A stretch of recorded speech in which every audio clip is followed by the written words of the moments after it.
Hey guys, welcome to Peripheral Vision, and today we're taking a look at the high-frequency controller for the Sega Genesis. And for all intents and purposes, the high-frequency controller is just a Sega Genesis controller with turbo switches. Not really a whole lot more than that. It's basically the same shape, size, build, except for these little ridges here, which I guess are supposed to hold your fingers or something, but that doesn't really work well. Maybe they're just aesthetic. These are just cool ridges. Cool ridges sounds like a potato chip. Okay, Sega Genesis controller. Here we are. What else is going on here? We've got basically the same D-pad as the Sega Genesis controller. The edges are a little smoother, so that's kind of nice.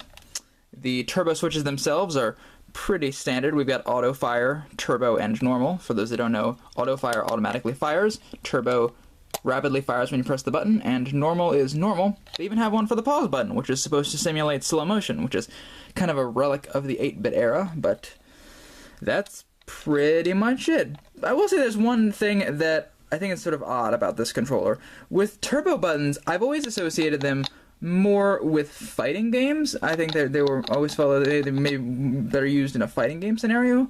So you'd think that they'd have like a 6-button variation of this. That way you could have a fighting game with turbo in case you're playing like whatever Street Fighter Sega Genesis got. I think it was World Warrior or something like that. But it's weird that they don't have a Sega Genesis high-frequency 6-button controller. Wait a second, they do! Okay, that's right, guys. We're doing a double review today, and actually it's more of just the review of two controllers that are functionally the same. This is the same controller, only it's got 6 buttons, and same ridges. Cool ridges. And then we've got all of the same turbo options, same D-pad. Weirdly enough, this D-pad's a little more rigid. I'm so weird about things. But a good thing. Well, oh yeah, they have the mode button. You won't even notice this mode button if people don't point it out to you, but they do have it. And with this 6-button controller, they do what a lot of 6-button controllers fail to do, and they have different textures for the upper and lower rows, which is great for fighting games. So good on you, High Frequency, for managing to get that aspect right. A lot of companies don't. And oh yeah, start button, right here.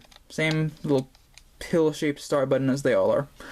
And there it is, the high-frequency controller, both the 3-button and the 6-button. I'm gonna say they're pretty solid little controllers. They're basically Sega Genesis controllers, except for the fact that the 6-button here is the same build as the 3-button. Normally, a 6-button Genesis controller is a lot sleeker and more it's smaller. But this is, if you like this size with a 6-button layout, this is actually a really good option for you. I'd say I had a lot of fun testing them out. So, high-frequency Sega Genesis controllers. Decent little substitutes, especially if you're a 6-button fan for the larger controller. And as always, later days.